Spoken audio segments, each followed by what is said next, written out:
Aujourd'hui, l'actualité est très centrée sur l'euthanasie. On en a tous les jours et à toutes les heures et sur toutes les chaînes pour nous expliquer que l'euthanasie est une bonne chose. C'est effectivement une chose extrêmement importante puisque c'est là aussi, comme pour l'avortement, comme pour le mariage gay, comme toutes les questions de civilisation, c'est un changement radical de société et de civilisation. Et ce qu'il faut toujours se rappeler, c'est que quand on touche à l'essentiel, on ne voit pas les conséquences possibles et ces conséquences s'enchaînent d'une manière automatique. Je vous fais un rappel. Nous avons combattu il y a 50 ans la loi Veil. La loi Veil était très cadrée. Elle visait l'avortement dans des cas exceptionnels de maladies importantes, de viols ou de jeunes très jeunes et où la question posait problème effectivement. Et on disait, si vous ouvrez cette porte-là, le gouffre va être phénoménal. Et effectivement, le gouffre est phénoménal, puisque à l'application, on est passé de l'avortement exceptionnel à l'avortement courant, à l'avortement de satisfaction. Aujourd'hui, depuis 50 ans, 220 000 avortements par an et un changement de population en France avec le grand remplacement qui en est le résultat. Là, nous sommes sur un dossier similaire.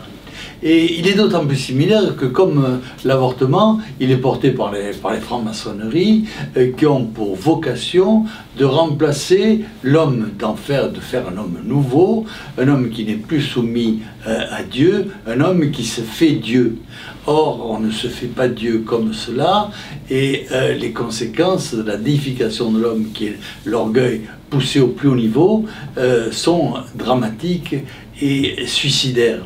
Donc, nous sommes dans un contexte là aussi tout aussi dramatique parce que on passe déjà de l'avortement créé par la douleur et la fin de vie, pour la fin de vie digne, ce qui est une chose, extrêmement difficile à appréhender, pour ne pas dire inappréhendable, parce que une fois que on est proche de la mort, que évidemment la vie s'efface, il y a des intérêts qui jouent et ça peut effectivement intéresser certains d'accélérer la mort de celui qui veut de toute façon va mourir pour des raisons privées, des raisons qui devraient être réglées en justice d'ailleurs. Mais il faut bien comprendre que c'est pas parce que la mort est inéluctable que c'est à la société de la donner. Au contraire, la mort est inéluctable pour tous.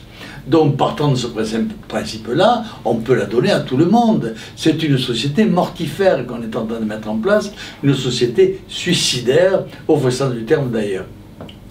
Donc, il faut raison garder, bon sens avoir et respect du bon sens porter, parce que sinon, eh bien, les conséquences sont dramatiques. D'ailleurs, on le voit, on en est déjà au suicide des enfants, pour mal-être.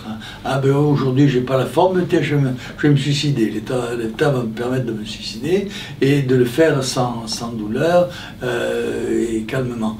Tout ça est fou. La folie est au pouvoir et ceux qui portent ce projet-là sont parmi les promoteurs, sont des promoteurs de la folie.